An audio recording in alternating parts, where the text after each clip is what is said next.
자, 우리 오늘 잠언 7장 말씀은요. 아버지가 아들에게 특별히 음녀의 유혹에 대해서 주의하는 그런 교훈의 메시지입니다. 이미 우리가 5장 또한 6장의 말씀을 통해서 음녀에 대해서 교훈했던 이 아버지, 이 솔로몬의 이야기를 여러분들은 들었을 것입니다. 하지만 제가 묵상하기로는 아마도 상상하기로는 아마 이 아들이 이 아버지의 가르침을 따르지 않았는지 혹 아니면 너무 걱정돼서 높아심에 다시 말하는지는 모르겠습니다. 하지만 오늘 7장에는 이전보다 더 강조하고 더 구체적으로 특별히 예를 들어가면서 음녀의 위험성을 다시 한번 강조하고 있는 말씀입니다. 그만큼 이 성적인 유혹, 우리가 정말 넘어지기 쉬운 성적인 유혹은요, 너무나 강렬하고 거절하기 어려운 것이므로 이렇게 구체적으로 반복해서 주의하라고 말씀하고 있다는 사실을 우리는 기억해야 될 줄 믿습니다. 오늘 27절까지 긴 절이지만요, 제가 말씀을 묵상하면서 두 가지 저에게 주셨던 포인트가 있었습니다. 첫 번째는 이것입니다. 따라해 보겠습니다. 지혜를 가까이 하라. 여러분, 이 두 가지를 좀 기억하십시오. 첫 번째는 지혜를 가까이 하라. 오늘 본문은 아버지가 아들에게 지혜를 주라고, 그러니까 지혜를 전수해 주는 내용이라고 말씀을 드렸습니다. 한번 1절 말씀 같이 한번 읽어보겠습니다. 1절 시작. 내 아들아, 내 말을 지키며 내 계명을 간직하라. 아버지가 아들에게 주는 말씀인 것을 1절 통해서 알 수 있습니다. 구체적으로 하나님의 지혜를 가까이 하는 방법을 이렇게 표현하고 있습니다. 첫째는 2절 말씀에 보니까 지혜를 눈동자처럼 지키라라고 말씀하고 있습니다. 2절 같이 한번 읽어보겠습니다. 2절 시작. 내 계명을 지켜 살며 내 법을 내 눈동자처럼 지키라라고 되어 있습니다. 본문에는 지혜를 네 가지로 이렇게 불려주고 있습니다. 첫째는 말. 그래서 여러분들 말씀 읽다가 말이라는 단어 나오면 지혜라고 연상하셔도 됩니다. 또한 명령, 그것도 지혜라고 인식하셔도 되고요. 법, 이것도 지혜라고 인식하셔도 되고, 마지막 명철이라는 단어도 지혜와 연관되어지는 말씀입니다. 다시 말하면 2절 말씀에 계명, 법 이런 것도 다 지혜를 말하고 있습니다. 다시 말하면 지혜를 지키기 위해서 어떻게 하라? 눈동자처럼 지키라라고 말씀하고 있는 것입니다. 그러면서 이러한 지혜를 지켜지고 간직되어 줄 수 있고, 그리고 손가락에 매일 수 있고, 그리고 마음판에 새길 수 있다라고 말하고 있습니다. 그러니까 지혜는 그냥 듣는 것이 아닙니다. 그냥 지혜는 자연스럽게 오는 것이 아니고요. 따라해 볼까요? 지키고 간직하고 손가락에 매고 마음판에 새겨야 한다. 그 말은 뭐냐면 여러분, 그냥 하늘에서 떨어지는 것을 바라보고 있는 것이 지혜가 아니고요. 나에게 이미 주시는 말씀, 나에게 이미 허락하신 말씀을 내가 새기는 겁니다. 내가 취하는 것입니다. 아멘으로 받아야 하는 것임을 기억하는 귀한 새벽 되기를 원합니다. 아멘. 주님 앞에 가까이 가는 것은요, 항상 우리의 이 행함, 우리의 이 의지, 우리의 이 결단, 우리의 이 순종이 반드시 뒤따라 간다는 것입니다. 특히 그것은 눈동자처럼 지켜야 하는데, 이 눈동자는요, 문자적으로 눈 속의 작은 사람을 가리키는 말로 매우 소중히 지켜야 함을 나타내고 있는 것입니다. 지혜는 너무나 귀한 것입니다. 믿으시면 큰 소리로 아멘. 그 지혜를 우리가 그냥 가벼이 여기지 마시고요, 그냥 흘려보내지 마시고 마음판에 새기며 손가락에 매며 내가 간직하며 내가 눈동자처럼 소중하게 지키는 그런 은혜가 있어야 된다고 말씀하고 있는 것입니다. 4절 한번 읽어볼까요? 4절 시작. 지혜에게 너는 내 누이라 하며 명철에게 너는 내 친족이라 하라. 한편 지혜를 오늘 말씀 4절에는 누이라고 이렇게 또한 친족이라고 부르라고 하는데요. 특히 누이는 성경을 보면 때때로 누구를 상징할 때, 누구를 대처할 때 쓰냐면 신부를 대처할 때 쓰기도 합니다. 그러니까 신부를 의미하는 거예요. 그냥 우리 단순하게 우리 누나 이 정도가 아니라 성경은 그를 가장 친밀한 사이, 가장 나와 가까인 사이, 그래서 신부를 상징하고 의미하기도 합니다. 즉 음녀와 반대되는 진정한 아내 그리고 진정한 연인으로 항상 가까이 해야 되는 것이 지혜라고 힘주어 말하고 있는 것입니다. 왜 그렇게 해야 한다고요? 5절에 나와 있습니다. 5절 한번 읽어보겠습니다. 시작. 그리하면 이것이 너를 지켜서 음녀에게 말로 호리는 이방 여인에게 빠지지 않게 하리라. 두 가지 이유가 있습니다. 하나는 너를 지킨다는 거예요. 그리고 빠지지 않게 한다는 것입니다. 여러분, 우리가 지혜롭게 살아야 된다. 지혜를 우리가 믿음으로 고백하고 지혜를 마음판에 새겨야 될 이유는 두 가지입니다. 하나는 내가 음녀에게서부터 내가 지켜지기 위해서예요. 나를 지키는 거. 그리고 그 음란한 여인에게서부터 빠지지 않게 하기 위해서라는 것입니다. 지혜를 가까이 할 때만 음녀에게서 빠지지 않고 지킬 수 있다라고 성경은 말하고 있습니다. 우리가 지식이 많고 또한 연륜이 많다고 해서 이것을 지킬 수 있는 것이 아닙니다. 이 음녀는요, 너무나 우리 주변에 산재되어 있고 너무나 가까이에 있고 너무나 달콤한 유혹으로 우리를 미혹하기 때문에 나이, 경륜 또한 내가 어디에 있느냐가 중요한 것이 아니라 항상 우리를 지키고 빠지지 않도록 지혜와 가까이 하는 그런 우리 귀한 성도들 되었으면 좋겠습니다. 두 번째는 이렇게 말하고 있습니다. 따라합시다. 음녀를 피하라. 이 두 가지 기억하십시오. 지혜는 가까이 하고 그리고 음녀는 어떻게 하라고요? 피하라. 더 좀 노골적으로 얘기하면요, 음녀를 피해 도망가라라고 저는 여러분들에게 말씀을 전하고 싶습니다. 여러분, 도망가는 거는요, 일반적으로 약간 비겁해 보이잖아요. 안 좋은 것 같지만 음녀 앞에서는요, 주님이 말씀하십니다. 피하라고 하세요. 악 앞에서는요, 피하는 것이 가장 온전하고 가장 안전한 겁니다. 근데 중요한 건 뭐냐면 어디로 피하나요? 그냥 나의 안전지대, 그냥 눈을 피하는 그 정도가 아니라 따라합시다. 주께로 피해야 한다. 그걸 저는 요즘에 이 말로 표현하고 있습니다. 다시 한번 따라합시다. 예수님을 바라본다. 음녀를 바라보던 그 시선을 돌이켜 누구를 바라보라고요? 예수님을 바라보는 거예요. 주님을 바라보는 것이. 그게 예수님께로 피하는 길임을 오늘 말씀하고 있는 것입니다. 이 첫 번째 권면을 마친 아버지는요, 아들에게 구체적인 예를 들어서 설명하고 있습니다. 저는 이 장면을 묵상하면서 이 음녀가 작업하는 기술, 좀 제가 전문 용어 썼습니다. 기술, 작업하는 기술. 그러니까 이 남자, 이 어린 미련한 사람을 꼬시기 위해서 작업하는 그 장면들을 아주 상황극처럼, 드라마처럼 이렇게 설명하고 있는 내용들을 쭉 우리는 살펴볼 것입니다. 여기에는 두 사람이 등장합니다. 주인공입니다. 한 사람은 지혜 없는 자라고 표현하고 있고요. 한 사람은 주인공인 음녀입니다. 7절 말씀 같이 한번 읽어보겠습니다. 7절 시작. 어리석은 자 중에 젊은이 가운데서 한 지혜 없는 자를 보았노라 라고 되어 있습니다. 첫 번째 주인공이 등장하죠. 그게 누구라고요? 어리석은 자, 그리고 이 사람을 성경은 뭐라고 얘기했어요? 지혜 없는 자. 여러분, 우리가 지혜가 있어야 될 이유는 뭐냐면요, 지혜 없지 않기 위해서입니다.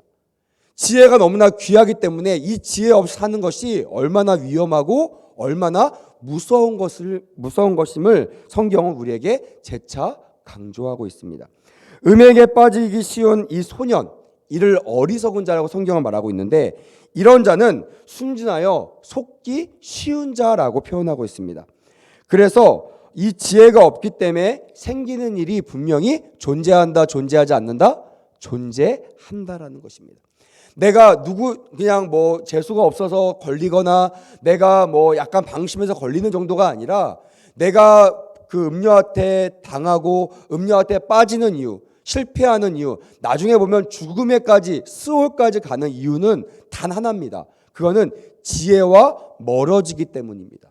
그리고 지혜를 내가 마음에 새기지 않았기 때문입니다.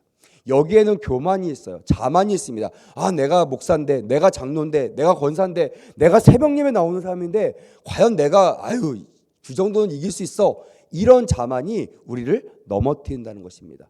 항상 예수님을 바라보며 겸손하게 나가시는 우리 모두가 되어야 될 줄 믿습니다.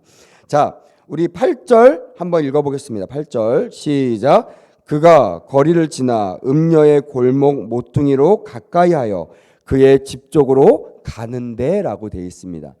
이것을 조금 더 리얼하게 표현하기 위해서 새 번역으로 제가 다시 한번 읽어드리겠습니다.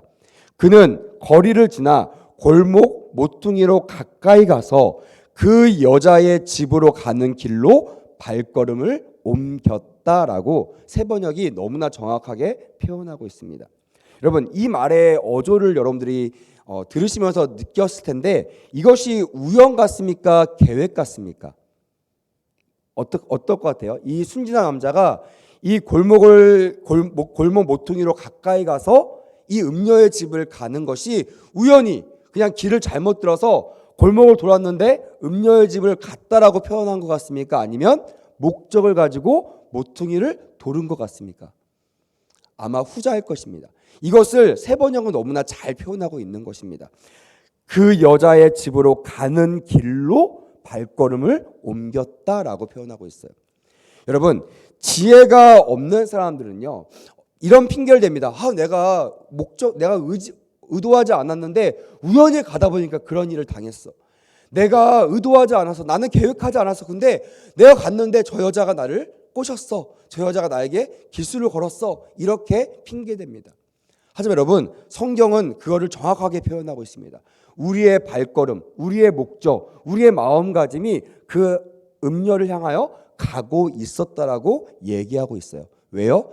지혜와 멀어졌기 때문입니다. 항상 우리는 생각해야 됩니다. 내가 지혜, 하나님과 가까이 할 것인가, 하나님과 멀어져서 악녀와 또한 음녀와 더 가까이 갈 것인가. 항상 우리 그 주변에서요, 그 가운데서 우리는 갈팡질팡합니다.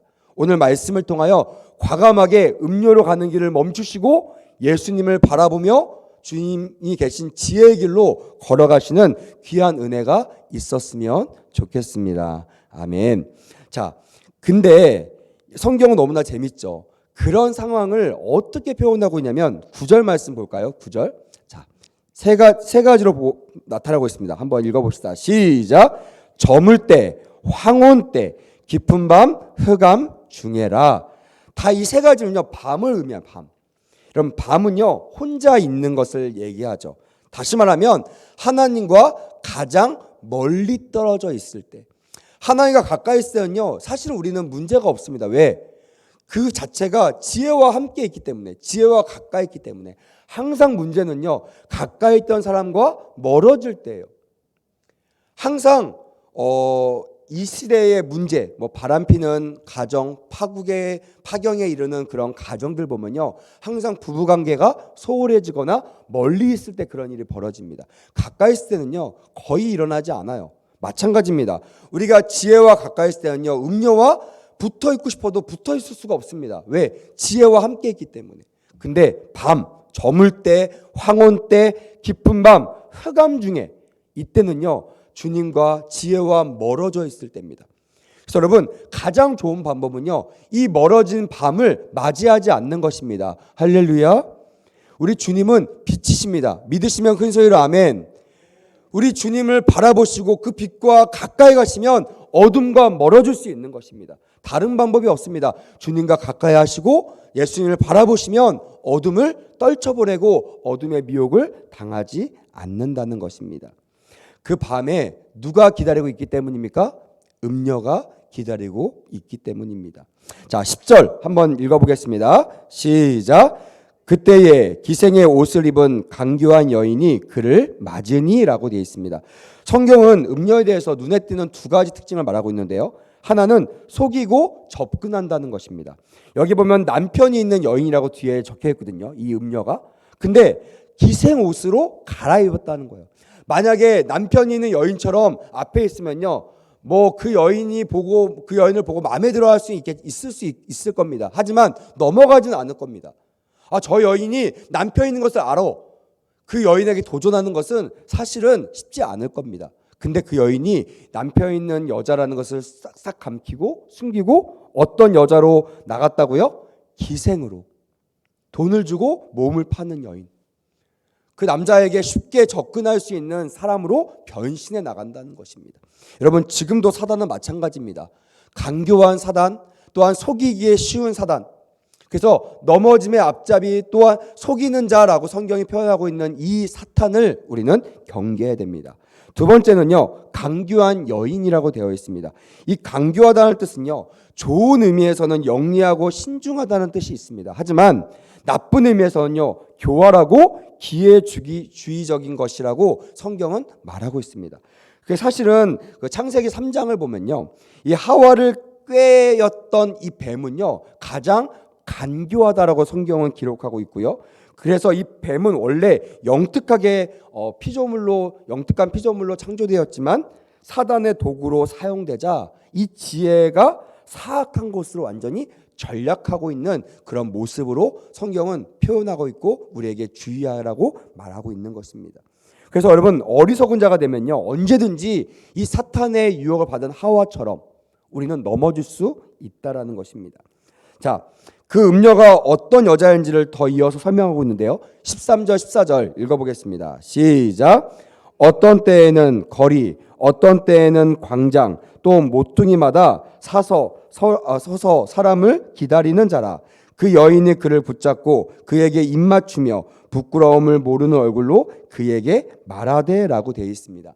그러니까 그 여인은 서서 사람을 어떻게 한다고요? 기다린대요. 왜 기다려요? 꿰려고 기다리는 겁니다. 넘어뜨리려고. 사단은요, 우연히 나타나는 것이 아닙니다. 전략적으로 우리가 잘 가는 곳에 서서 기다린다는 것입니다. 그래서 여러분, 다니는 곳, 그곳이요, 물 없는 곳, 또한 빛이 없는 곳으로 다니시면 안 됩니다. 항상 주의 말씀이 있는 곳, 또한 주님의 빛이 있는 곳을 다니시기를 주님의 이름으로 축복합니다. 아멘. 말씀이 있는 곳, 새벽 예배 나오시고요, 예배가 있는 곳을 나오시고요, 주의 음성, 주님과 동행하는 삶을 살아야 된다는 것입니다. 또한 남편이 아닌 다른 남자를 만나는 것을 부끄러워하지 않는다고 성경은 기록하고 있습니다.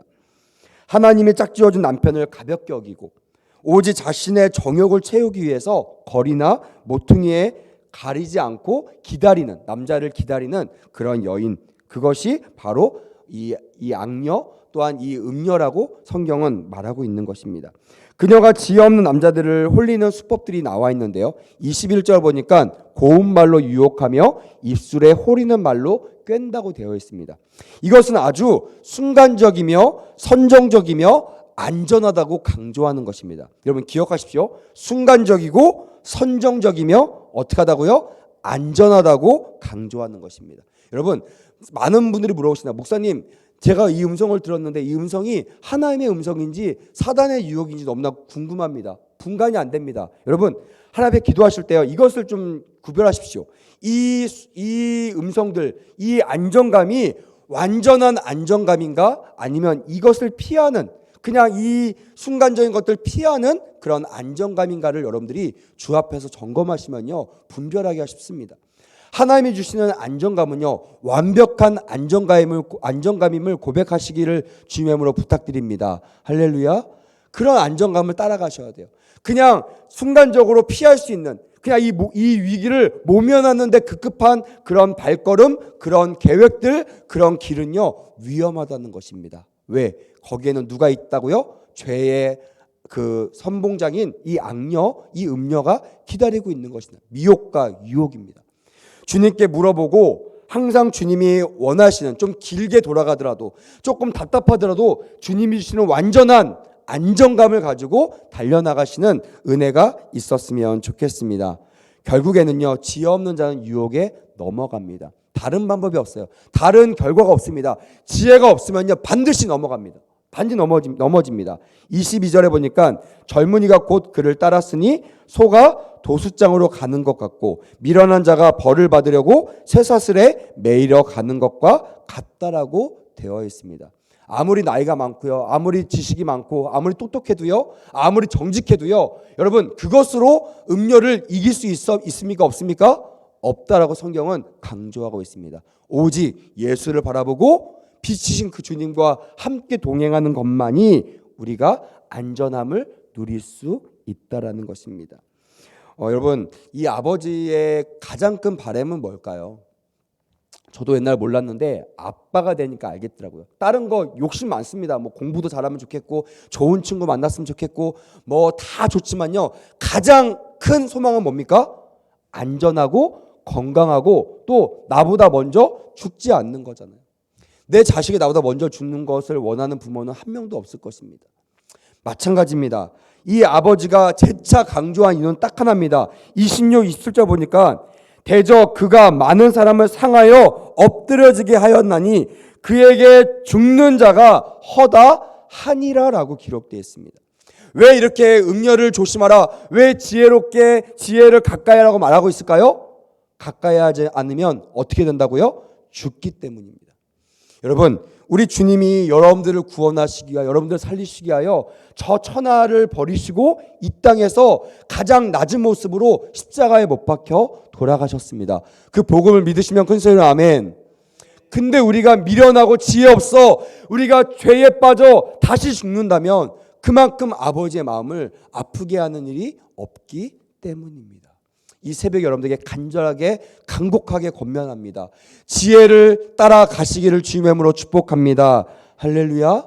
어떤 상황 속에서도요, 죽음의 길, 음녀의 길, 악한 길로 가지 마시고 어떤 상황 속에서도 돌이켜서 예수님을 바라보며 예수님과 동행하며 나가시는 귀한 새벽 되기를 주님의 이름으로 축복합니다. 아멘. 그렇게 될 때 우리가 주님 안에서 주님과 함께 행복한 그런 삶을 살아가게 될 줄 믿습니다. 오늘 이 하루도, 오늘 이 새벽 말씀을 마음에 새겨 기도할 때 음녀를 피하고 지혜와 가까이 갈 수 있는 우리 모두가 되기를 주님의 이름으로 축복합니다. 아멘. 기도하겠습니다.